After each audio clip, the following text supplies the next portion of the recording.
Hello दोस्तों, मैं सिंपी वर्मा आप सभी लोग का मिशन रोजगार परिवार में हार्दिक स्वागत करती हूँ। दोस्तों, आप लोग कैसे हैं? आशा करते हैं आप लोग अच्छे होंगे, स्वस्थ होंगे, मस्त होंगे और आप लोग की पढ़ाई भी बहुत अच्छी चल रही होगी।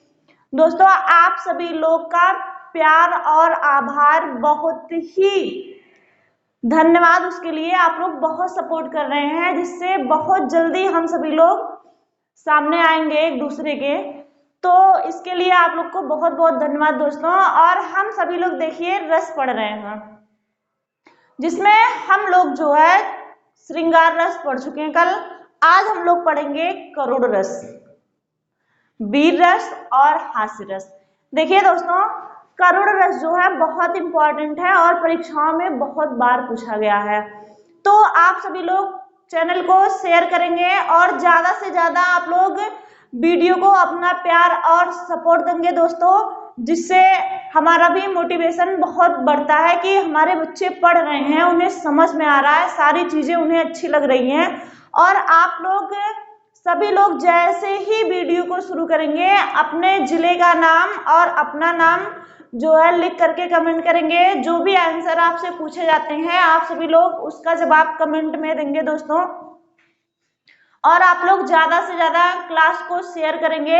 आपके जितने भी व्हाट्सएप नंबर हो, आप लोग सबके पास जो है क्लास को शेयर किया कीजिए डेली का डेली। चलिए दोस्तों, हम लोग पढ़ाई करते हैं करुण रस।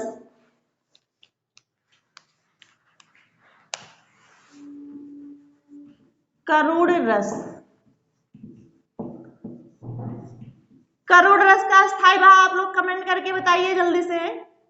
करुण रस का स्थायी भाव क्या है? करुण रस, इसका स्थायी भाव क्या है दोस्तों? शोक। करुण रस का स्थायी भाव क्या है? शोक। देखिए, हम परिभाषा देखेंगे। हमने आपको एक ऐसी परिभाषा बताई है जिससे आप 9 के 9 रस को सीधे सीधे याद कर सकते हैं। कहीं भी आपको कोई भी दिक्कत नहीं होगा। देखते हैं हम परिभाषा।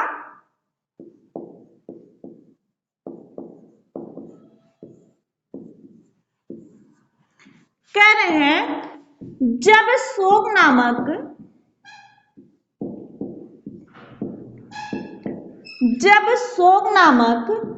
अस्थाई भाव, विभाव, अनुभाव, व्यभिचारी भाव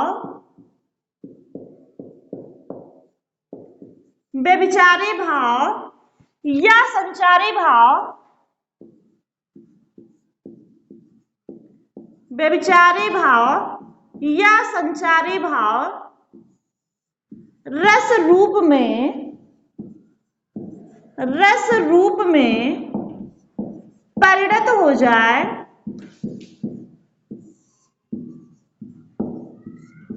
तो वहां करुण रस होता है। तो वहां करुण रस होता है। कह रहे हैं, जब शोक नामक अस्थाई भाव, विभाव, अनुभाव, व्यभिचारी भाव या संचारी भाव रस रूप में परिणत हो जाए, तब वहां करुण रस होता है। क्लियर है दोस्तों? देखेंगे हम इसमें उदाहरण देखते हैं।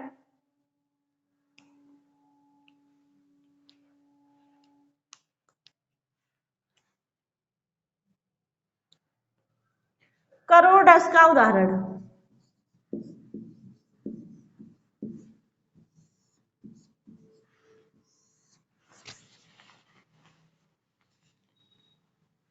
कह रहे हैं, मणि खोए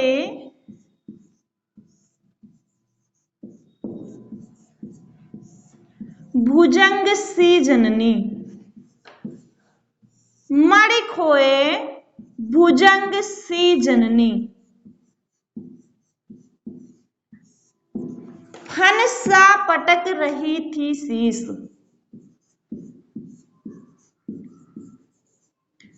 फन सा पटक रही थी शीश। दिखाई दे रहा है? कह रहे मणि खोए भुजंग सी जननी, फन सा पटक रही थी शीश। अंधी आज बनाकर मुझको, अंधी आज बनाकर मुझको,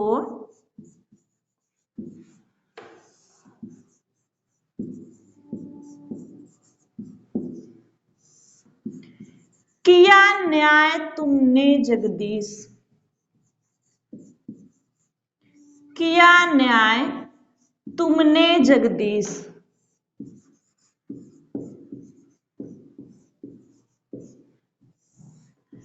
देखिए इसमें जो है श्रवण कुमार की माता कहती हैं कि जब राजा दशरथ का शब्द वेदी बाण जो है श्रवण कुमार को लग जाता है तो वहां उनकी माता विलाप करते हुए कहती हैं कि मणि खोए भुजंग सी जननी, मैंने तो अपना मणि यानी हीरे जैसा पुत्र को खो दिया। फन सा पटक रही थी शीश, कह रहे अंधी आज बनाकर मुझको। श्रवण कुमार के माता पिता पहले से अंधे थे, लेकिन श्रवण कुमार के मृत्यु के बाद उन्हें ये लगा हम तो भले हमारे आंखें नहीं थी लेकिन हमारा पुत्र तो हमारी दो आंखें था। कह रहे अंधी आज बनाकर मुझको, किया न्याय तुमने जगदीश। कहा जाता है जब किसी अपने प्रिय की मृत्यु हो जाए या कोई व्यक्ति हमेशा के लिए अलग हो जाए तो वहां करुण रस होता है। समझ में आई बात? देखेंगे यहां सबको पता है अस्थाई भाव क्या है, इसमें सुख है। विभाव दो प्रकार के होते हैं, एक आलंबन विभाव और दूसरा क्या, उद्दीपन विभाव। अनुभाव देखेंगे, कह रहे हैं इसमें उद्दीपन जो है क्या होगा,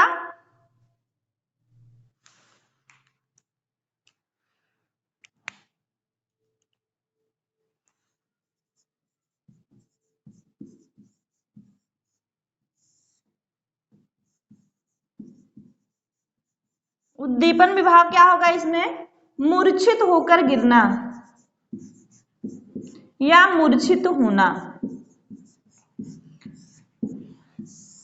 विलाप करना, विलाप करना, आहें भरना,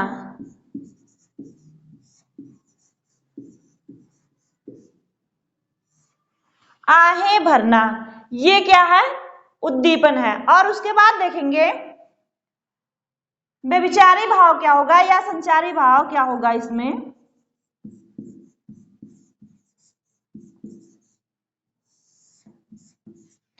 कह रहे हैं ग्लानि,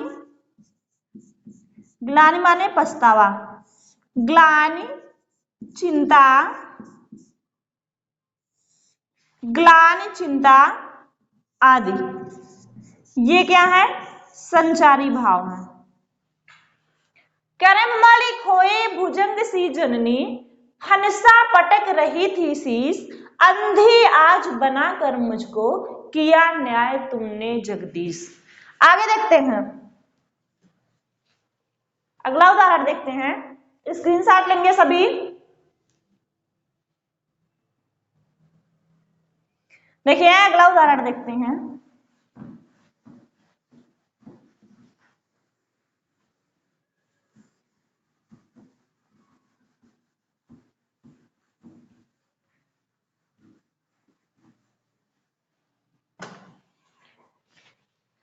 कह रहे हैं अभी तो मुकुट बंधा था माथ,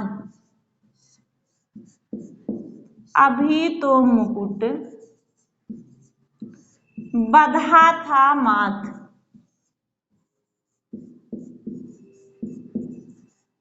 अभी तो मुकुट बंधा था माथ, हुए कल ही हल्दी के हाथ,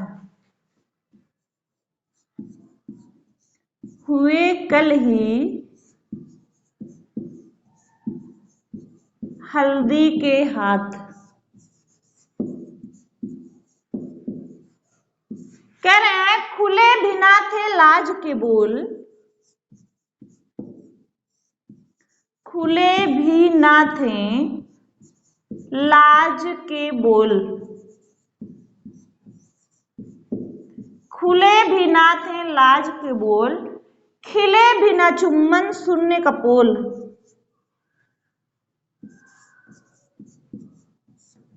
खिले भी ना चुम्बन शून्य कपोल।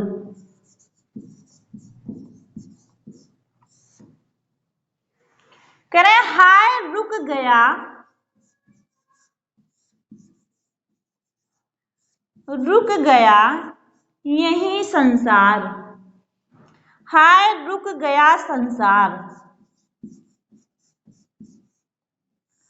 बना सिंदूर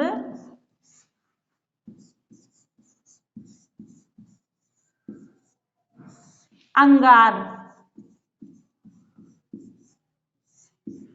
देखिए यहाँ नई नई शादी हुई होती है और दुल्हन की मृत्यु हो जाती है, तो यहाँ कहा जाता है अभी तो मुकुट बंधा था माथ, हुए कल ही हल्दी के हाथ, खुले भी ना थे लाज के बोल, खिले भी न चुम्बन शून्य कपोल। कह रहे हाय रुक गया संसार, बना सिंदूर अनल अंगार। ये देखिए पीजीटी 2004 में पूछा गया था।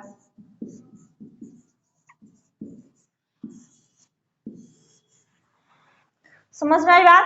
कह रहे हैं जब अपने किसी प्रिय की मृत्यु हो जाए या कोई अपना प्रिय हमेशा के लिए बिछड़ जाए, वहां करुण रस होता है।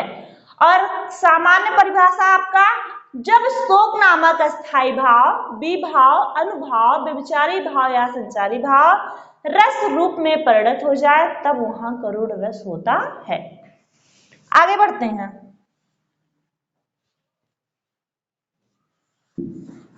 और उदाहरण देखते हैं अभी।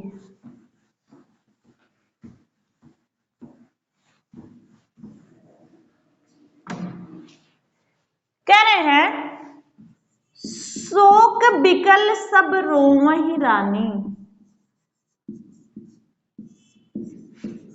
शोक बिकल सब रोवहि रानी,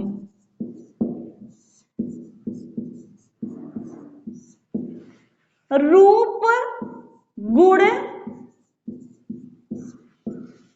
बल तेज बखानी।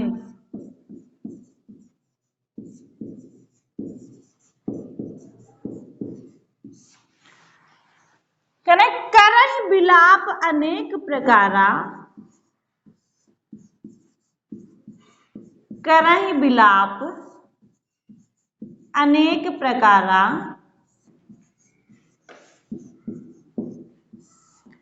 पड़हि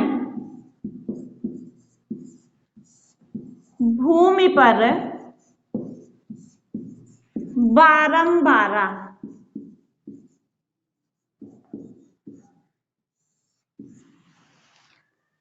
कहने शोक बिकल सब रोवहि रानी, रूप गुण बल तेज बखानी, करहि बिलाप अनेक प्रकारा, पड़हि भूमि पर बारंबारा।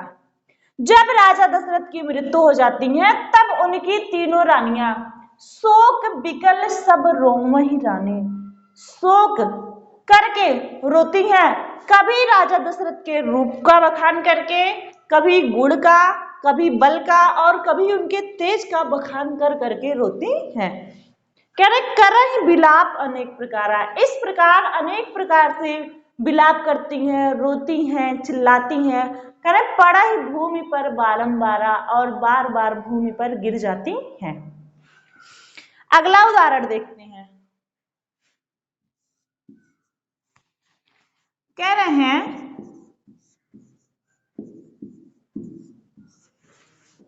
ऐ मेरे वतन के लोगों, जरा आंख में भर लो पानी,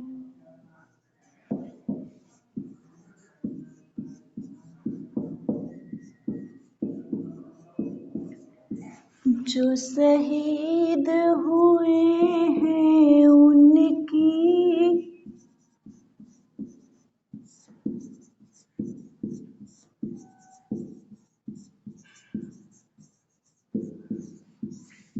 जरा याद करो कुर्बानी।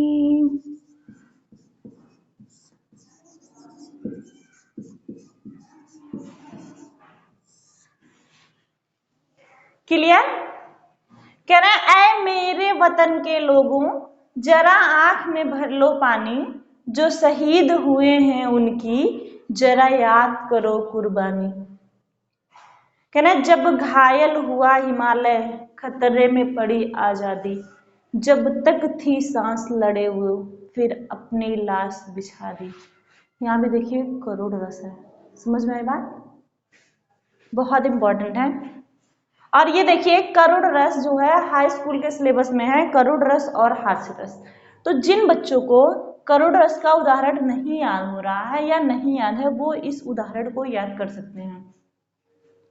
कह रहे हैं ऐ मेरे वतन के लोगों जरा आंख में भर लो पानी, जो शहीद हुए हैं उनकी जरा याद करो कुर्बानी।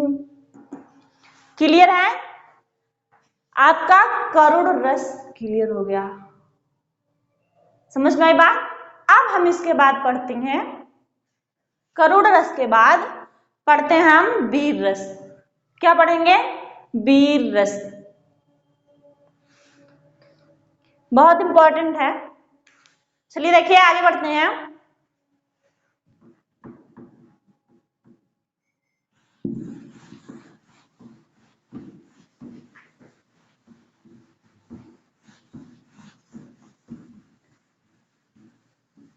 अगली हेडिंग डालेंगे वीर रस।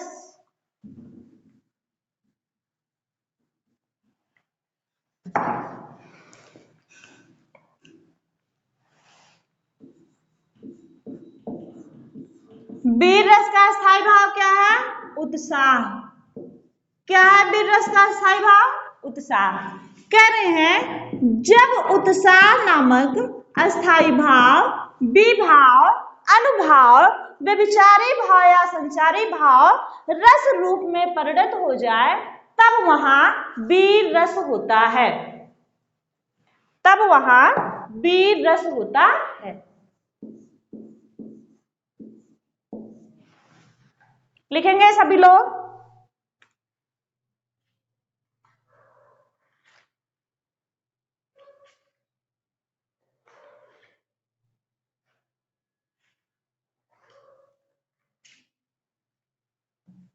देखेंगे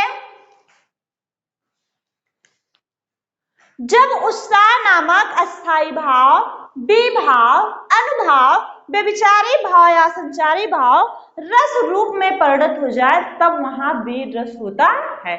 क्लियर है दोस्तों? देखिए वीर रस के भेद या प्रकार।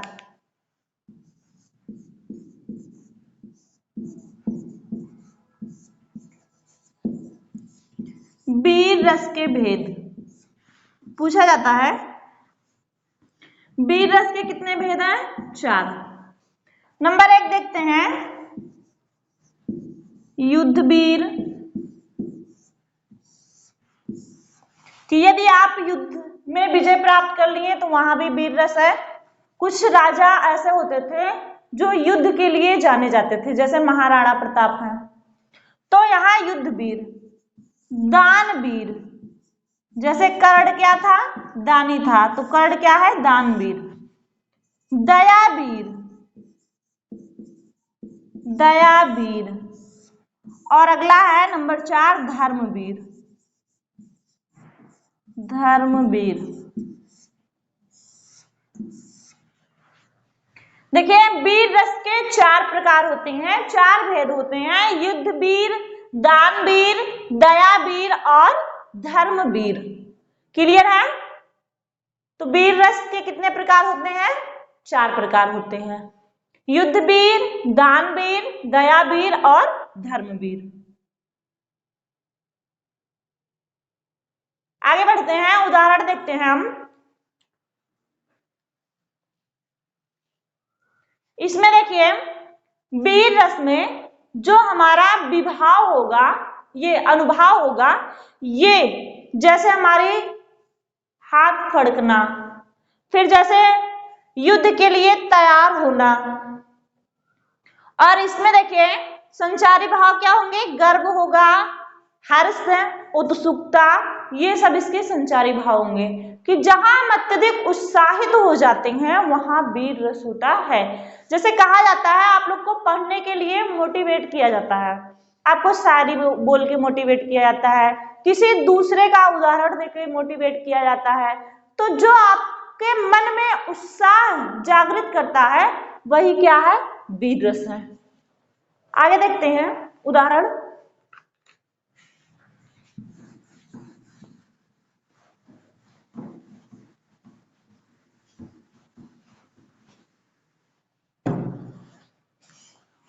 उदाहरण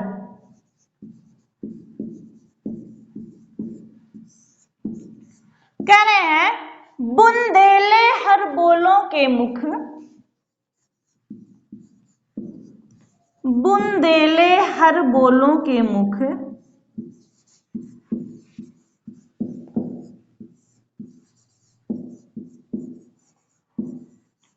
हमने सुनी कहानी थी, हमने सुनी कहानी थी।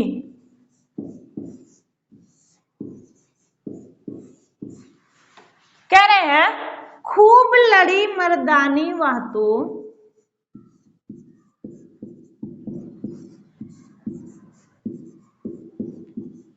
खूब लड़ी मर्दानी वह तो, झांसी वाली रानी थी, झांसी वाली रानी थी।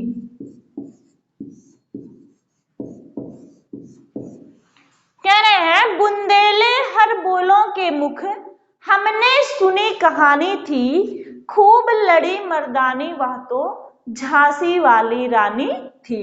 यहाँ देखिए वीर रस है कि झांसी की रानी की वीरता का वर्णन किया गया है कि वह मर्दानी माने आदमियों के समान, मर्दों के समान युद्ध करती थी।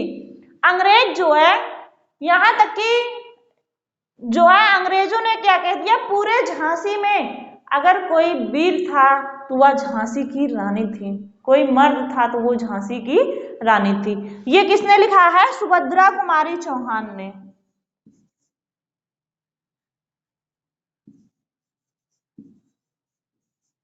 सुभद्रा कुमारी चौहान।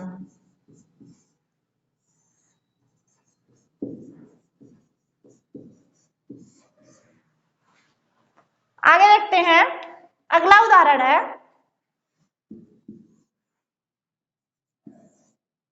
कह रहे हैं वीर तुम बढ़े चलो, वीर तुम बढ़े चलो,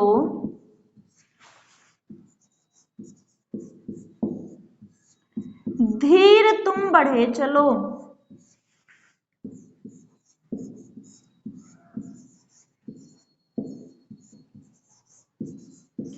वीर तुम बढ़े चलो, धीर तुम बढ़े चलो, सामने पहाड़ हो, सामने पहाड़ हो, सिंह की दहाड़ हो,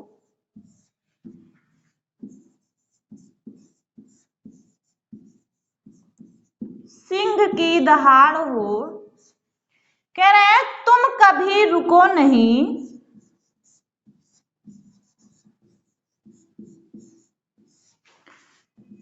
तुम कभी रुको नहीं, तुम कभी झुको नहीं।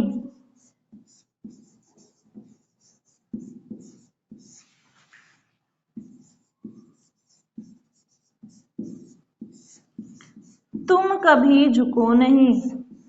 देखिए इसमें भी कौन सा रस है, वीर रस है। कह रहे हैं वीर तुम बढ़े चलो, धीर तुम बढ़े चलो, सामने पहाड़ हो, सिंह की दहाड़ हो, तुम कभी रुको नहीं, तुम कभी झुको नहीं।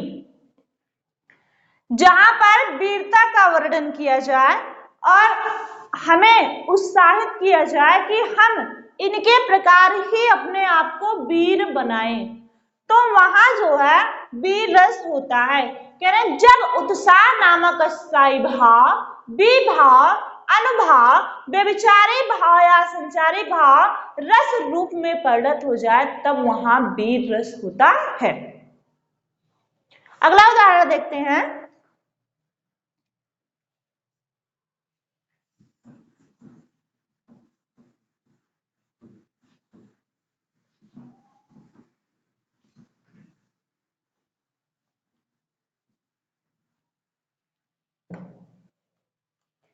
कह रहे हैं चढ़ चेतक तलवार उठाकर,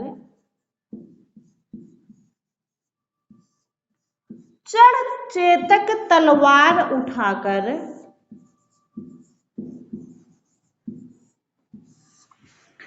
करता था भूतल पाने को,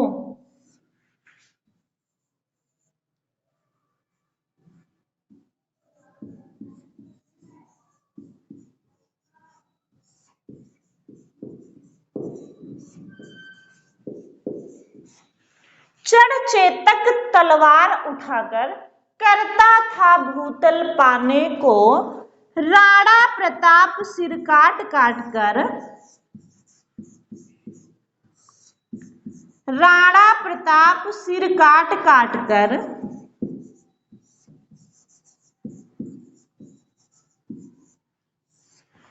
करता था सफल जवानी को।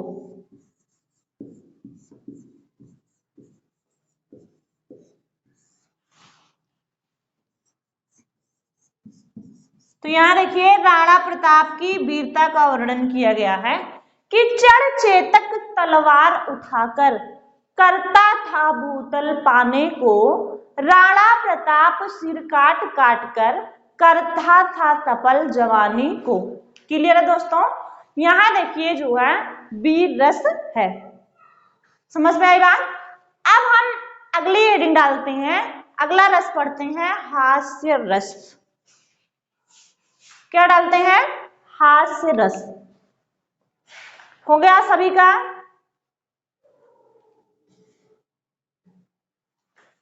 देखते हैं हास्य रस।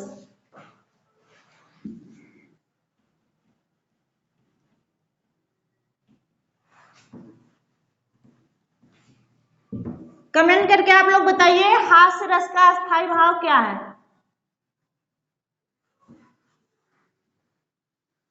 हास्य रस का स्थायी भाव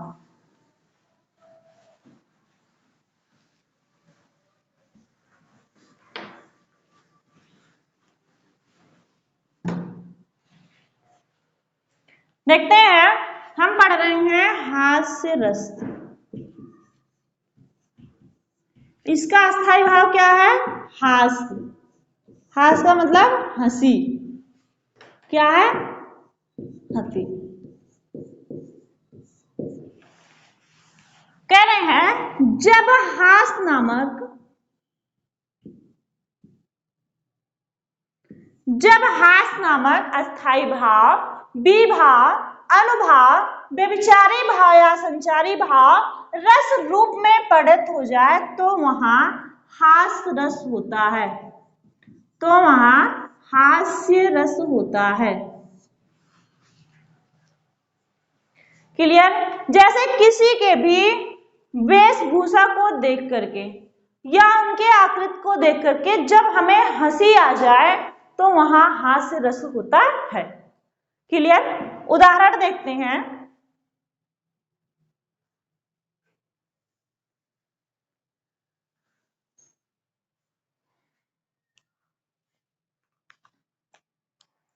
उदाहरण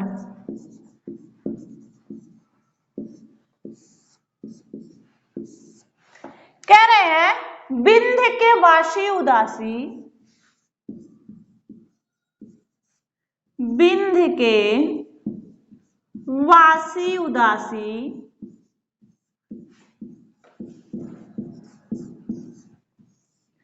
तपोव्रत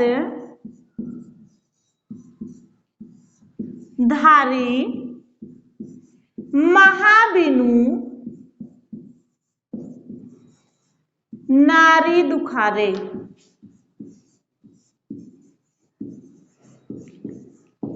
कह रहे हैं बिंद के वासी उदासी, तपोव्रतधारी महाबिनु नारी दुखारे। कह रहे हैं गौतम तीय तरी तुलसी, गौतम तीय तरी तुलसी सो कथा सुनी मुनि वृंद सुखारे। मुनि वृंद सुखारे।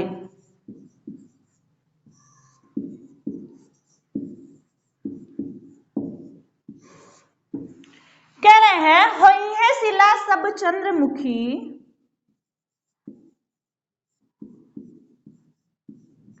हुई है शिला सब चंद्रमुखी,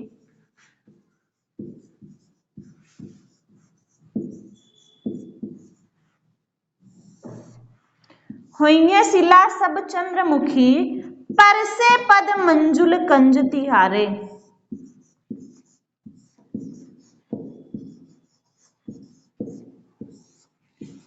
पर से पद मंजुल कंज तिहारे।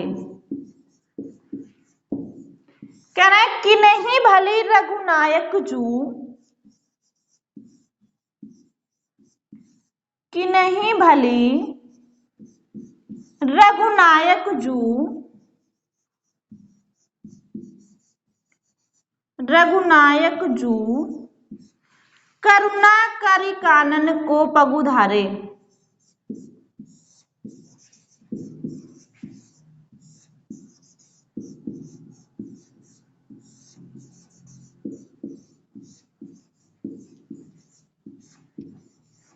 देखिए आप लोग को लग रहा होगा मैम ये तो बहुत बड़ा है, लेकिन इंपॉर्टेंट है, ये पीजीटी 2011 में पूछा गया है।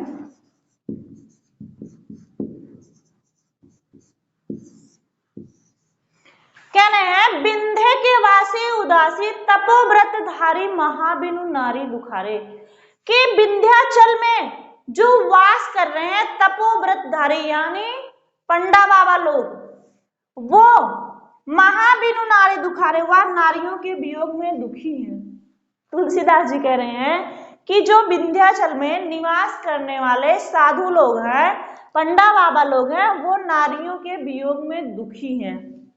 कह रहे हैं गौतम तीय तरी तुलसी सो कथा सुनि मुनि वृंद सुखारे। हमने ये कथा सुनी है मुनियों के मुख से, हमने ये कथा सुनी है कि गौतम की पत्नी अहिल्या जो थी वह एक पत्थर थी, वह क्या बन गई थी? नारी बन गई थी। कब? हुई है शिला सब चंद्रमुखी, पर से पद मंजुल कंज तिहारे। कि जो यहाँ विंध्याचल में बड़े बड़े पत्थर हैं वो सब क्या बन जाएंगे? शिलाएं बन जाएंगी, यानी चंद्रमुखी बन जाएंगी। पर से पद मंजुल कंज तिहारे, हे भगवान रामचंद्र जब आपके पैर उन पे पड़ जाएंगे। कहना कि नहीं भली रघुनायक जू करुणा करी कानन को पगुधारे। कि हे श्री राम, रघुनायक माने श्री राम, कह रहे हैं हे श्री राम आप तो सबके ऊपर करुणा करते हैं, आप तो सबके दुखों को दूर करते हैं, कह रहे हमारे भी दुख को दूर कर दीजिए। आप एक बार विंध्याचल में चले आइए और जो यहाँ शिलाएं हैं उन पे पैर रख दीजिए, जिसके वह सुंदर सुंदर नारियां बन जाए और हम सभी लोग विवाह कर लें। यहाँ देखिए राम के वन आगमन पर विंध्याचल पर्वत पे जो निवास करने वाले साधु लोग हैं वह इसके कारण तपस्या नहीं कर रहे हैं, इसके कारण राम का इंतजार नहीं कर रहे हैं कि हमें राम के दर्शन होंगे। वह इस कारण राम का इंतजार कर रहे हैं कि जो विंध्याचल में बड़े बड़े पत्थर हैं वो शिलाएं बन जाएंगी, यानी जब राम उस पत्थरों पे पैर रखेंगे वह सुंदर सुंदर नारियां बन जाएंगी, जिससे हम उनसे विवाह कर लेंगे। ठीक है, आगे देखते हैं, अगला उदाहरण देखते हैं।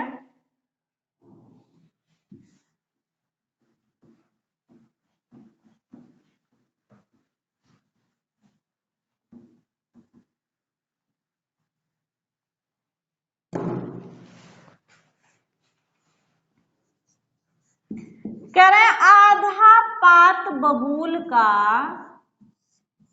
आधा पात बबूल का, तामे तनिक पिसान, तामे तनिक पिसान।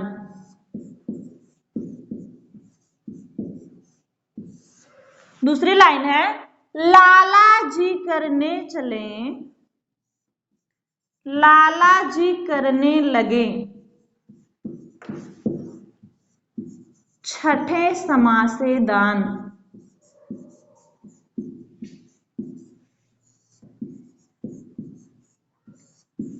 देखिए बबूल एक पेड़ होता है, जैसे इमली का पेड़ होता है ऐसे बबूल का पेड़ होता है, जिसमें इतनी छोटी छोटी पत्तियां होती हैं, ऐसे होता है।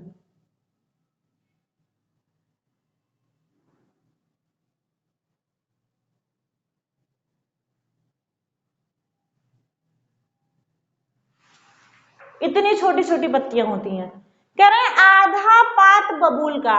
अब इस एक पत्ते को तोड़ लीजिए, इतना बड़ा पत्ता है, इसको भी आधा कर दीजिए। कह रहे हैं आधा पात बबूल का, तामे तनिक पिसान, उसमें थोड़ा सा पिसान माने आटा रख लीजिए। कह रहे लाला जी करने लगे छठे समासे दान। लाला जी हैं वह 6 महीने छठे समासे यानी साल भर पे एक बार दान करने जाते हैं। तो कैसे जाते हैं, आधा सा पत्ता बबूल का लेकर के उसमें थोड़ा सा पिसान रख करके दान करने जाते हैं। तो क्या है यहाँ, हास्य रस है। ये भी देखिए पीजीटी 2011 में ये भी आया हुआ है कि आधा पात बबूल का, तामे तनिक पिसान, लाला जी करने लगे छठे समासे दान। कि लाला जी 6 महीने साल भर पे एक बार दान करने जाते हैं। तो कितना दान करते हैं, आधा सा पत्ता बबूल का लेकर के उसमें दान करते हैं। क्लियर है दोस्तों। देखिए हमने जो है करुड़ रस पढ़ा, वीर रस पढ़ा, उसके बाद हमने क्या पढ़ा, हास्य रस पढ़ा। हास्य रस में कहा जाता है कि जब हास नामक अस्थाई भाव, विभाव, अनुभाव, व्यभिचारी भाव या संचारी भाव रस रूप में परिणत हो जाए तो वहां हास्य रस होता है।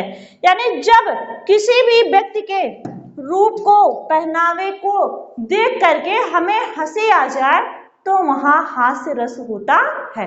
क्लियर। जिसमें हमने आपको उदाहरण बताया कि विंध्य के वासी उदासी, तपोव्रत नारी महाबेनु नारी दुखारे, गौतम तीय तरी तुलसी सो कथा सुनी, मुनि वृंद सुखारे। कह रहे शिला सब चंद्रमुखी, परसे पद मंजुल कंज तिहारे, कि नहीं भली रघुनायक जू, करुणा करि कानन को पगधारे। वहां विंध्याचल पर्वत पे भगवान राम का इंतजार कर रहे पंडा बाबा लोग के दुख का वर्णन किया गया है। जो किसके लिए इंतजार कर रहे हैं, कि भगवान राम आए और यहाँ के पत्थरों पर अपने पैर रख दें, जिससे वह सुंदर सुंदर नारियां बन जाएं और हम सभी लोग विवाह कर लें, जिससे हमारा भी गृहस्थी बच जाए। फिर हमने दूसरा बताया कि आधा पात बबूल का, तामे तनिक पिसान, लाला जी करने लगे छठे समासे दान। लाला जी हैं, धनी है, सेठ हैं, वो 6 महीने साल भर पे एक बार दान करने जाते हैं। तो वो क्या करते हैं, आधा पत्ता बबूल का ले लेते हैं, उसमें थोड़ा सा पिसान ले लेते हैं और 6 महीने और साल भर में दान करने जाते हैं। क्लियर है दोस्तों। देखिए हमने करुड़ रस, वीर रस और हास्य रस, 3 रस हमने आज पढ़ा। इसके पहले हमने श्रृंगार रस पढ़ लिया है। हमने 4 रस पढ़ लिया है, बाकी हम कल पढ़ते हैं। और आप सभी लोग ज्यादा से ज्यादा क्लास को शेयर करेंगे, वीडियो को लाइक करेंगे और चैनल को सब्सक्राइब करेंगे दोस्तों, जिससे ज्यादा से ज्यादा लोगों के पास ये वीडियो जाए। देखिए 10th क्लास में जो 10th क्लास के बच्चे हैं उनको उदाहरण, परिभाषा और उदाहरण दोनों लिखना होता है परीक्षाओं में। 2 नंबर का आता है यहाँ से, जिसमें उनमें करुड़ रस और हास्य रस है जो हमने आज पढ़ाया है। तो आप उनके पास तो जरूर शेयर कीजिए। और जो इंटर के बच्चे हैं उनमें सभी रस दिए गए हैं, उनमें 11 के 11 रस दिए गए हैं। और जो हमारे कंपटीशन के बच्चे होते हैं जैसे जो यूपीपी की तैयारी कर रहा है, यूपी लेखपाल की तैयारी कर रहा है, एसएससी जीडी की परीक्षाएं लगी हुई हैं, फरवरी में है। तो और जो हमारा टीजीटी पीजीटी की तैयारी कर रहा है, तो उन सभी के लिए ये क्लासेस बहुत ही मोस्ट इम्पॉर्टेंट है। देखिए जो कंपटीशन लेवल पे तैयारी करते हैं बच्चे, उनके लिए परिभाषा इम्पॉर्टेंट नहीं है, क्योंकि परिभाषाएं नहीं पूछी जाती हैं उस लेवल पे। उस लेवल पे केवल उदाहरण दे देगा आधा पात बबूल का, तामे तनिक पिसान, लाला जी करने लगे छठे समासी दान, इसमें कौन सा रस है? 3-4 आपका ऑप्शन दे देगा, आपको उसमें से चुनना रहेगा एक। तो जब हम उदाहरण को ज्यादा बारीकी से पढ़ेंगे, उसे समझेंगे, तब हमें याद रहेगा। ठीक है दोस्तों, हम सभी लोग मिलते हैं कल फिर, तब तक के लिए गुड नाइट, धन्यवाद।